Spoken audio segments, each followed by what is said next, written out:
Próxima pergunta do Wellington Fonseca. Jesus é a chave hermenêutica?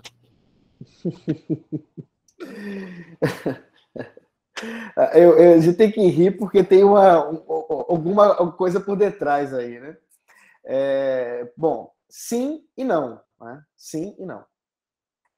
Jesus é a chave hermenêutica, sim, porque realmente a Escritura foi nos dada para que possamos conhecer a Deus e, de forma mais específica, conhecer o seu Filho Jesus Cristo, que é o nosso Salvador, e como ele fez isso, a grande história da redenção. Não quando você usa essa expressão para querer dizer que tudo o que devemos lidar com o texto deve ser aquilo que foi dito por Jesus ou que, de alguma forma, Jesus praticou nos evangelhos. É por isso que eu mesmo não gosto muito das Bíblias com letras vermelhas. Talvez vocês já tenham visto aí, talvez vocês usam ela. Ela parece dizer que existem partes da Bíblia que são mais importantes que outras. E simplesmente isso não é verdade. Toda a Bíblia é letra vermelha. E, portanto, a chave hermenêutica sendo Jesus simplesmente significa que a grande história da redenção, que tem como Jesus como o ápice, o grande personagem, está descrita no cânon inteiro.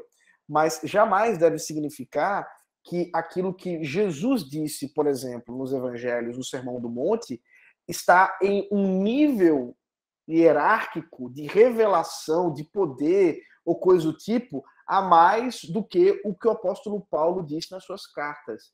Porque nós cremos na inspiração bíblica. E eu ri no comecinho da pergunta, porque, e aí eu preciso dizer isso, essa ideia ela é fundamentalmente defendida em alguns seios do movimento liberal, e especialmente por parte de um personagem evangélico brasileiro, e só por chamar de evangélico a gente vai ficar ofendido, que é o Caio Fábio. O Caio Fábio usou essa expressão, inclusive ele disse que ele que cunhou a expressão, e se você... eu acho que você usou o livro A Bíblia dos Seus Intérpretes, foi, Dutti? A gente usou Introdução à Hermenêutica Bíblica, do Kaiser e do Moisés Silva, e o Entendes o que lês. Okay. Mas a gente menciona, né? Mas não usamos como leitura obrigatória, não.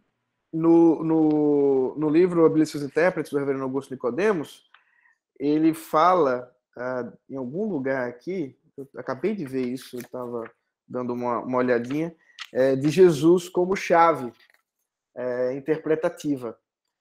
E ele está escrevendo esse livro, ele publicou pela primeira vez em 2004. Né? E, obviamente, ele faz uso disso não porque tem aprendido de Caio Fábio, mas porque isso tem sido defendido pela história da tradição evangélica protestante, especialmente pós-reforma protestante com Lutero. Eu não vou achar aqui, não. Acabei de ver isso, mas tem aqui a Bíblia sobre Cristo. Tem aqui. Mas, enfim, tá em algum lugar por aqui, eu não lembro mais. Mas Lutero já dizia isso. Então, a gente pensar, o cara pensar, né, que foi ele que criou isso aí é complicado. Mas, enfim, é isso. Você falou uma coisa muito importante sobre as Bíblias de letras vermelhas.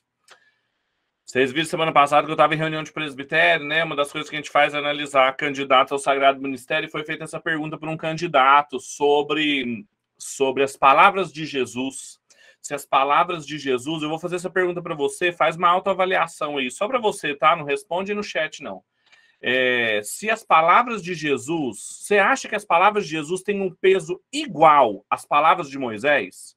Você acha que as palavras de Moisés valem a mesma coisa que as palavras de Jesus? Ou as palavras de Jesus valem mais que as palavras de Moisés? É claro, né, gente? O que você acha?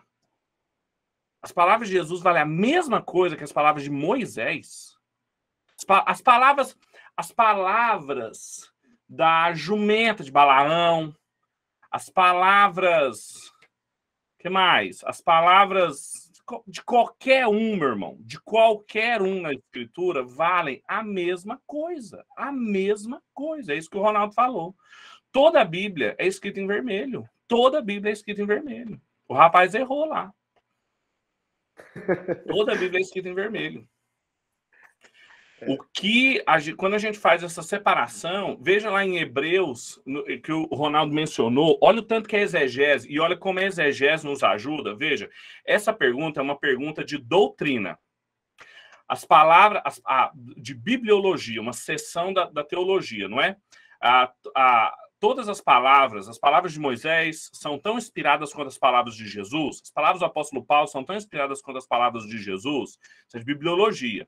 Como é que a exegese nos ajuda? Você pega o texto de Hebreus, capítulo 1, fala assim, e Deus falou através de profetas, nos últimos dias Deus falou através do seu filho, não é? A gramática, o nosso método é chamado história gramatical, a gramática da construção grega é igual. Deus falou, igual. É só você pegar o texto lá no grego, é igual. Deus falou através dos seus profetas e Deus falou agora através do seu filho. Igual, é igual. Ele falou e ele falou. Não tem distinção. O apóstolo Paulo, lá no capítulo 7, 1 Coríntios, falou assim, olha, do Senhor eu não tenho uma recomendação quanto a isso, mas eu falo da minha parte. Fica parecendo que é uma instrução menor. Não, ele está colocando em pé de igualdade a instrução dele com as palavras do Senhor. Veja a importância disso. Do que ele está mencionando aqui. As palavras do apóstolo Paulo tinham que vir em vermelho também na Bíblia, se fosse fazer essa distinção aí. Então, toda a Escritura é inspirada e proveitosa para todas as suas qualificações de edificação de um discípulo e de uma discípula de Jesus. Isso é muito importante. E o que nos ajuda a saber se Moisés é tão qualificado ou não? É o que eu percebo de Moisés? É o que Moisés fez no meu coração ou não? Não, é o que a Escritura fala. Ver o aspecto normativo e não subjetivo, novamente, então, hermenêutica, exegese, como que ela nos auxilia. Isso é muito importante, muito importante. É o que distingue correntes doutrinárias, dispensacionalistas, pactualistas, continuidade de Antigo e Novo Testamento, e assim por diante.